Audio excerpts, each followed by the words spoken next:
sayap Garuda, kibarkan bendera kita Indonesia. Kita menjadi KML Tenaga Universitas Negeri Semarang. Universitas 11 Maret ingin mewawancari Bapak terkait beberapa topik. Yang pertama itu adalah Pamungsaka, Pramuka Peduli, dan Dewan Kerja dalam Pramuka. Langsung saja nih Pak. Pertama itu Pamungsaka. Apa sih Pak tugas utama dari Pamungsaka? Pada dasarnya kalau Pamungsaka itu yang akan memberikan bimbingan secara langsung di Saka. Jadi biasanya kalau itu memang Saka Bayangkara, jadi itu Pamungsakanya itu ya diambilkan dari kepolisian. Kalau misalkan kalau di Klaten ini ada Saka Kalpataru, berarti diambil dari Dinas Lingkungan Hidup. Kalau Saka Batu Sada, ya itu yang memberikan bimbingan secara langsung. Biasanya kan ada Pamungsaka, ada pimpinan Saka, ada Saka, ya, anggota Saka. Jadi kalau Pamungsaka itu pada dasarnya yang ngomong. Nah, satu di antara Pamungsaka itu biasanya diambilkan dari ranting-ranting yang bersangkutan. Ada di antara Saka Wacap, Saka Batu Sada Wacap, ada andalan Patir cabang yang ada di sana. Tapi pada dasarnya dia memberikan langsung materi kesakaan itu Pamungsaka. Kemudian yang kedua bertanggung jawab tentang pelaksanaan Saka. Jadi biasanya diketuai oleh instansi setempat. Jadi itu Pamungsaka. Bagaimana seorang Pamungsaka itu bagaimana caranya mendidik anggota pramuka itu gimana? Jadi Pamungsaka itu mendidik itu kan karena beliau itu adalah sudah sesuai dengan keahlian dan disangka itu, ya secara otomatis sudah bisa mencapai pada krida-krida yang ditentukan. Jadi kalau misalkan Saka Batu Sada dan 6 krida, ya krida-krida itu yang jadi pada dasarnya karena beliau ini adalah kebanyakan dan memang sudah ahlinya di bidang itu, ya memberikannya lebih enak. Biasanya kalau yang dari kuartir itu yang materi keberangkatan ekramnya, tapi untuk materi secara khusus itu ya yang misalkan Saka Batu Sada yang dari Dinas Kesehatan, Saka Bayangkara dari Polres atau Polsek, kemudian Saka yang ada di Klaten yang jalan bagus adalah Saka tahun ini ada Saka lingkungan hidup. Jadi ya, sudah ahlinya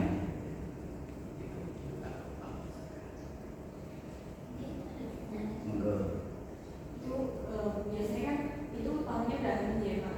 Pamungsaka itu soal ahli. Dan terus bagaimana jika seorang ahli tersebut menghadapi situasi anggotanya yang kurang ahli, kan biar ahli ini gitu. Itu biasanya bagaimana Pak biar caranya efektif gitu?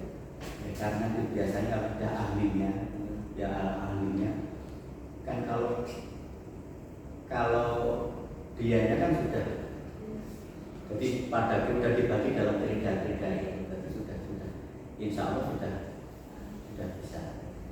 Dan kepada pesertanya, nah maka sebaiknya kalau pesertanya sedikit, biasanya kalau mendirikan Saka baru kecil, ya biasanya tidak ke 6 sak krida, misalkan Batu Sada di puskesmas itu mungkin hanya 3 atau 4 krida dulu. Ada 2 krida yang dilakukan karena pesertanya itu 1 tahun itu paling-paling mencari 25 sampai 30 orang. Jadi kalau memang besar menjadi 6 krida yang paling enak itu dalam pelaksanaan Sakrana. Kita untuk pertanyaan selanjutnya, apa peran Pamungsaka dalam perkembangan karakter anggota pramuka?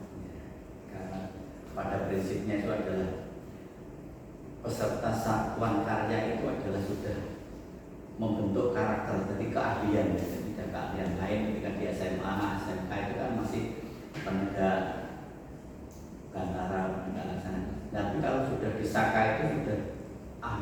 misalkan Saka Bayangkara sudah dibentuk di situ. Jadi tentang kebayangkaraan, baik itu gerida yang ada di sana kan otomatis. Jadi caranya ya dengan penekanan. Misalkan Saka Kalpataru, lingkungan hidup, ya sudah itu orang-orang ahli gitu, sudah. Jadi caranya ya sudah dibagi. Jadi jangan sampai satu peserta itu ikut beberapa krida. Jadi lebih baik dipisah menjadi beberapa krida, masing-masing mempelajari satu krida sehingga dalam satu krida itu mungkin dia mendapatkan tanda kecakapan khusus PKK. Jadi kalau sudah mendapatkan PKK kan berarti keahliannya sudah ahli di bidang itu, sehingga itu membentuk karakter anak peserta didik tentang Saka itu ya bisa insya Allah bisa jalan. Untuk pelatihannya itu apakah di dalam lingkungan sini atau di luar? Kalau di Klaten itu Saka itu ada di dinas instansi. Ya, jadi misalkan Saka Batu Saga itu ya di dinas kesehatan. Kebetulan kalau dinas kesehatan Klaten itu pernah menyelenggarakan KMD, pernah menyelenggarakan lomba tentang Saka, itu ada di puskesmas. Walaupun dinas kesehatan juga ada Saka tingkat cabang, tapi yang jalan kebanyakan di puskesmas, jadi di tingkat warti-rati. Kebetulan saya Karangdowo, kecamatan saya Karangdowo, saya kemarin pas jadi Kabupaten Karangdowo, Puskesmas Karangdowo mewakili Saka maju ke Jawa Tengah. Alhamdulillah belum dapat juara 1, 2, 3, tapi baru ranking 6. Tapi alhamdulillah masuk 6 besar. Biasanya hambatan-hambatan apa yang dialami ketika sedang pelatihan? Hambatannya itu ya waktu. Karena kan begini, misalkan Saka Batu Saga itu kan kalau buka puskesmas itu kan ya Senin sampai Sabtu. Sedang kalau kebetulan bisa biasanya hari Sabtu atau hari Minggu, tapi biasanya hari Sabtu kalau di beberapa kegiatan itu.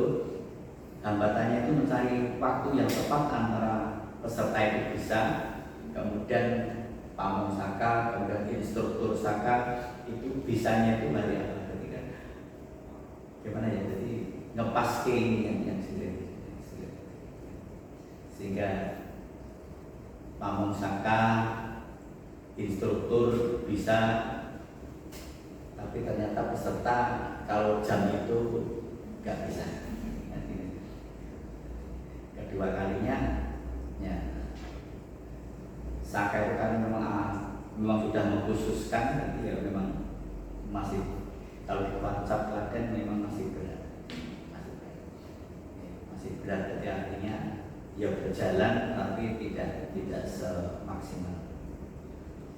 Tapi lain tak mungkin kalau di Surakarta, tapi sama kayak malah kalau Saka menang Klaten karena saya pernah mewakili Jawa Tengah ketika nasional di Pulau Bangka, kebetulan Saka Widya Budaya Bakti.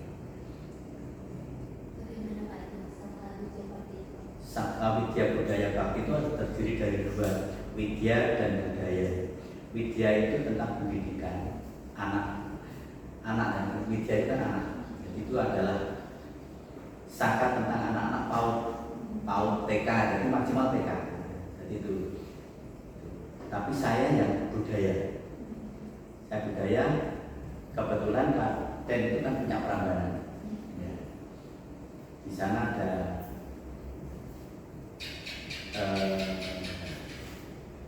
badan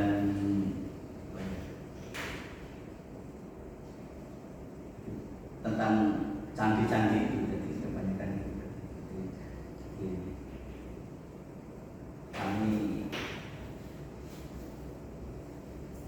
budayanya memang terutama pada ya candi. Jadi bagaimana kita harus bisa gimana ya, jadi candi-candi itu bisa lestari, di pelestarian budaya. Jadi memang ada cagar budaya dan pelestarian budaya, terutama pada candi-candi BPJB. Itu se-Jawa Tengah baru Klaten, dan kebetulan dulu kita mewakili Jawa Tengah untuk budayanya Klaten, kemudian untuk widyanya ada dua untuk Jawa Tengah ada 2 kabupaten, Kabupaten Semarang atau Kabupaten Semarang dan Kabupaten Karanganyar. Jadi 3 kabupaten, 3 kocak mewakili Jawa Tengah ke Pulau Bangka tahun 2018 kalau tidak salah. Apa yang harus dimiliki oleh seorang pramusaka? Yang pertama adalah kemampuan, kemampuan tentang bidang itu, jadi kemampuan di bidang saka itu. Yang kedua integritas. Jadi kita itu kalau masuk saka itu sabar. Jadi lain lagi ada di SMA panjenengan kebetulan nanti mahirnya penegak, jadi nanti akan menangani anak-anak SMA, akan tahu ketika SMA ini yes seperti itu. Ya. Itu berarti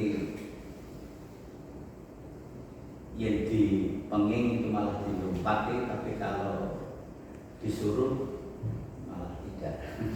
Jadi kemudian yang ketiga adalah komitmen bahwa kita itu mau membawa anak-anak Indonesia itu, pemuda-pemuda itu untuk mendapatkan pendidikan karakter yang sesuai dengan yang kita miliki. Tadi kalau Bayangkara kepolisian karakternya polisi, kalau di kehutanan seperti di kehutanan atau di pertanian saka pertanian dari kemampuannya di samping ya yang jelas itu harus mampu. Sebenarnya kan ada beberapa saran ya. Nah itu cara masuknya ke saya waktu saja Bayangkara itu apakah ada tesnya atau minat bakatnya atau bagaimana? Jadi untuk masuk ke saka itu kadang-kadang dari yang jelas ini yang di kecamatan-kecamatan ya, itu sebelumnya puskesmas itu sudah mendapatkan pembelajaran di sini tadi di kuartir cabang bersama dinas kesehatan. Kemudian memberikan edaran disodorkan. Kenapa? Karena harapan jadi siswa kelas 10 SMA itu, SMA SMK itu ya, itu untuk tahap awal itu harus sudah minimal dilantik sebagai bantara selama 1 tahun untuk mendapatkan bantara. Dan kan soal kan wajib kalau kemarin ini wajib kelas 10 SMA SMK itu wajib. Nah untuk di kelas 11 ini sudah pilihan. Bahkan yang pernah terjadi itu adalah di SMA Prambanan Klaten. Jadi SMA Prambanan itu kelas 11 dikumpulkan, kemudian dari Polsek bicara, kemudian dari BPJB Pelestarian Cagar Budaya itu ngomong, kemudian dari Batu Sada juga ngomong. Nah, nanti anak-anak SMA itu ada yang masuk ke BPJB Saka Widya Budaya Bakti, ada yang peserta ke Bayangkara. Pada dasarnya tidak usah diseleksi terlalu tinggi, asal mau saja oke. Mencari anak yang mau saja, ini alhamdulillah. Makanya kalau Saka itu dapat 25 anak saja bagus. Cuma salah kaprahnya itu anak itu selama ikut si Saka itu selamanya ikut di Saka itu. Mungkin 3 tahun selama di SMA itu ikut Saka Bayangkara. Ada sebetulnya enggak seperti itu. Kalau dia mencari pengalaman, Saka Bayangkara mungkin hanya 1,5 tahun. Mungkin ikut Saka yang lain 1 tahun. Itu namanya dapat pengalaman. prinsipnya tidak ada seleksi. Kalau ada seleksi, seleksinya ya seleksi secara teori. Kalau sudah bantara, urut bantara ya boleh. Karena yang bantara sudah tidak mau, yang mau yang belum bantara ya sudah nanti dibantarakan tatkala sambil jalan. Apakah ada minimum maksimal usia nih Pak? Ya. Biasanya itu Pada dasarnya usia saka itu tidak ada batasan selama masih bujana. Selama masih bujana. Jadi sama dengan dewan kerja. Jadi kalau dewan kerja itu kalau sampai usia 22, 23, 24, 20 menjelang 25 pun boleh ikut saka, DKC, DKR boleh. Tapi kalau umur sudah 20 tahun kok menikah, ya otomatis dia harus keluar dari saka dia. Pada prinsipnya kalau secara umur tidak ada batasan, ya mau sampai tahun apapun, oke. Tapi cuma sebaiknya ikut saka itu cari pengalaman yang lain. Itu cuma petang tahun yang saka Bayangkara, terus kita nggak ngerti, nggak ada pembanding. Itu. Lalu kalau apa Pak syarat yang harus dimiliki seorang pemuda untuk menjadi pamong saka? Kalau pamong saka sebetulnya harus ada hak untuk membina. Hak untuk membina yaitu kursus mayor dasar. Nah seperti panjenengan kebetulan mayornya penegak. Panjenengan bisa secara mudah, lebih mudah daripada kalau yang bersiaga dan pegangan. Karena panjenengan mahirnya penegak, jadi menangani SMA SMK. Jadi panjenengan nanti bisa, jadi kalau di daerah panjenengan atau di wilayah kampus ada yang bisa. Jadi keahlian yang pertama itu adalah sebaiknya punya KMD, minimal KMD. Yang kedua punya kemampuan, jadi kemampuan di bidang saka seperti tadi saya katakan. Ini Pak, terkait Dewan Kerja dan Pramuka, apa tugas utama dalam mengurus Dewan Kerja Pramuka itu seperti apa? Sebetulnya yang Dewan Kerja itu yang harusnya jawab beliaunya Mas Sodik. Dan kebetulan ketua DKC Klaten Mas Sodik. Tapi kebetulan karena saya bakal bina muda, jadi pada dasarnya Dewan Kerja Penegak Pandega itu yang ngurusin kegiatan penegak dan pandega yang ada di kuartir. Kalau kuartir cabang, Dewan Kerja Penegak Pandega yang ada di cabang di Kabupaten Klaten. Tapi kalau misalkan di tingkat kecamatan ada Dewan Kerja Penegak Pandega tingkat ranting yang ngurusi di tingkat ranting.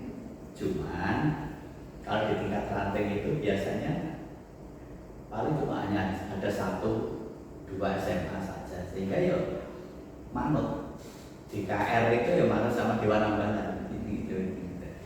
Tapi kalau kita di DKC ya tentunya punya program khusus penegak dan pandega